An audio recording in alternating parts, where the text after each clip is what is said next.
Então o que acontece? Desde 2008, quando a gente teve o problema do subprime, né? Se você nunca entende esse termo ou não sabe o que é isso, né? Foi uma das maiores crises do mercado financeiro, você pode assistir o filme A Grande Aposta. Já assistiu, Vandinho? Já. Filme maravilhoso e que dá pra entender o que é o subprime, a crise. Explica muito bem, porque lá eles explicam como é que o subprime virou essa crise tão grande que a gente conheceu em 2008. No Brasil, ela foi até suave, mas nos Estados Unidos e no sistema financeiro mundial foi uma crise muito violenta. Isso porque os bancos estavam ali muito alavancados, né? Eles estavam dando empréstimos para as pessoas comprarem casas ali com base em absolutamente nada. Tinha gente comprando 4, 5, 6, 7, 8 casas nos Estados Unidos ali, e isso quase quebrou, tá? Os Estados Unidos, quase quebra o sistema financeiro mundial. Então, a partir de 2008, as regras dos bancos ficaram muito mais rígidas e o Comitê de Basileia tem avaliado ali, cara, coisas muito complicadas, critérios assim, ó, vocês não podem fazer isso, não pode fazer isso. Colocou a coleirinha no banco ali e falou assim, ó, vem cá, você não corre não que é pior, tá? Então, fez uma organização toda ali para que os bancos não corressem mais. E aí, na época que eles foram definir, então, sobre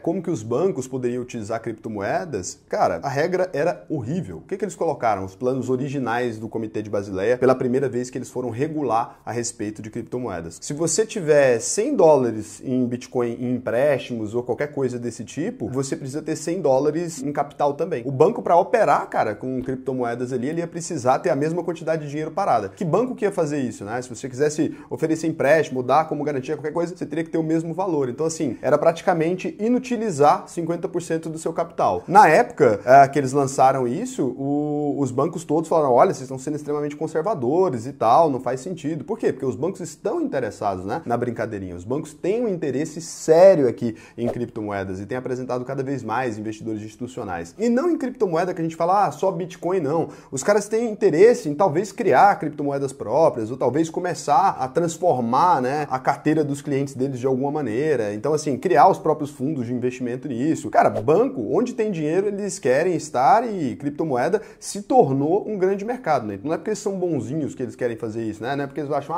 vou ajudar a população a desregular o mercado, vou ajudar a população a fugir do governo. Não é isso, os caras simplesmente querem dinheiro. E aí eles definiram, então, as regras bem mais leves agora, que se aplicam às criptos ali. Então, se o banco tiver um derivativo equivalente, por exemplo, um fundo de índice, alguma coisa, ele consegue se alavancar bem mais. Então, ficou muito mais flexível. E com isso, o limite novo do Comitê de Basileia, para dentro de limites saudáveis ali, seria que um banco pode ter até 1% do capital dele ali em cripto, né? Então, você pensa assim, nossa, Raul, mas 1%, cara, 1% do JP Morgan, por exemplo, ou 1% desses bancos mais tradicionais, a gente está falando de muitos, mas muitos bilhões no mercado, né? Então, a tendência agora é que, como esses bancos brigaram por isso de alguma maneira, eles queriam essa medida de alguma maneira, acender um alerta aqui. Por que esses caras estão interessados nisso, né? Eles nunca manifestaram esse interesse antes. Raras vezes, inclusive, os bancos se posicionaram a favor de criptomoeda em alguma questão, né? Muitas vezes eles falavam mal, aí depois o JP Morgan Chase mudou e colocou uma coisa ali, começou a interessar pelo assunto, depois os investidores institucionais foram entrando de pouquinho, agora a gente está vendo esses caras brigando por uma regulação pró-criptomoeda aqui, que é um fator muito interessante. Então, o que esse novo limite representa, né? A primeira coisa é que ele se aplica ao total de ativos digitais classificados como de alto risco, então qualquer coisa, NFT, sei que lá, tudo isso aqui entra em ativos de alto risco. E uma plataforma de empréstimos ali, se ela tiver, por exemplo, 0,6% em stablecoins algoritmas e 0,5% em Bitcoin, por exemplo, ele teria violado o limite ali porque ultrapassou esses 1% que ele pode ter nessa reserva. Isso aqui é, de certa forma, muito complicado para o banco tocar a operação no dia a dia, porque você tem que imaginar que, como a oscilação do Bitcoin é muito forte, a oscilação das criptomoedas no geral é muito forte, fora as stablecoins, né? Ele teria que ficar ali se regulando para não ultrapassar 1%, por exemplo, nessas garantias ali. Se baixar de preço de uma vez, por exemplo, ele pode ter muito menos do que ele deveria ter. Se subir demais de preço, ele poderia ultrapassar essa média da garantia dele ali de alguma maneira, né? Então os bancos vão ter que tomar cuidado com isso, vão ter que fazer uma gestão. É muito bom a gente entender como eles vão fazer. E o que significa isso para o investidor de modo geral? Se você tem Bitcoin e, assim, você acredita no Bitcoin, acredita numa adoção maior do Bitcoin, independente do momento que a gente está vendo agora, Raul, nossa, o Bitcoin ali teve uma desvalorização muito profunda, a gente até falou sobre isso, né? A gente está falando só nos últimos 12 meses de uma desvalorização, Vandinho, de 60,04%.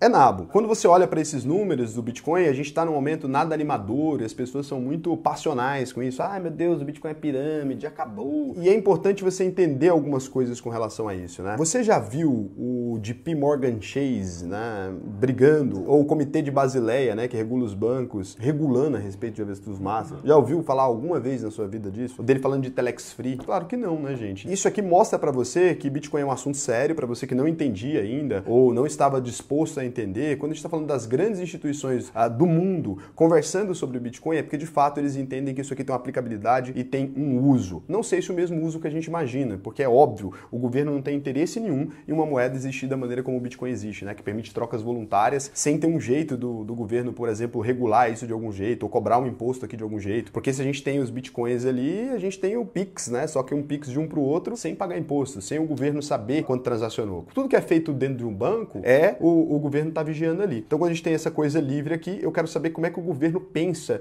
em regular isso. Eu não consegui entender muito bem para onde eles estão indo. Tem um monte de teoria conspiratória falando, os bancos mundiais que provocaram essa queda estão comprando um monte de moeda e vendendo no mercado. Não acredito nessa teoria. Tem um monte de gente que diz que eles vão regular por meio dos aplicativos disponíveis, né? Porque a maioria dos usuários não tem nível de conhecimento suficiente. Então, se você bloqueia ali alguns aplicativos dentro da loja, só permite aqueles com alguns registros, funcionaria. Acabaria dando certo. Então, existem diversas possibilidades aqui que o governo pode tentar regular o Bitcoin de alguma forma, ao menos para a maioria da população. Não significa que vai regular total, porque mesmo com dinheiro físico que o governo imprime e tudo, ele não conseguiu regular, né? O pessoal ainda consegue cometer crime usando sistemas dentro do Pix. Hoje em dia os caras vão ali, criam uma conta no seu nome em algum lugar, já aconteceu comigo, no Banco do Brasil. O cara criou uma conta no meu nome, foi lá, gastou um monte no cartão de crédito. Cara, eu tentei falar com o Banco do Brasil, foi um rolo. Eu ia logar na minha conta, eu não tinha como logar, porque não era minha, na verdade. Então, assim, uma bagunça, o cara usa seu nome para cometer golpes ou fazer qualquer coisa. No meu caso, giraram a conta, emitiram um cartão de crédito, gastaram e deixaram lá o valor aleatório. Tive que entrar em contato com o Banco do Brasil, foi um rolo danado. Inclusive, os caras foram super solícitos e resolveram para mim. Descobri pelo negócio do Serasa, fui brincar aqui com os meninos para ver o score, fui ver, tava com o nome sujo. Foi exatamente isso, é? Eu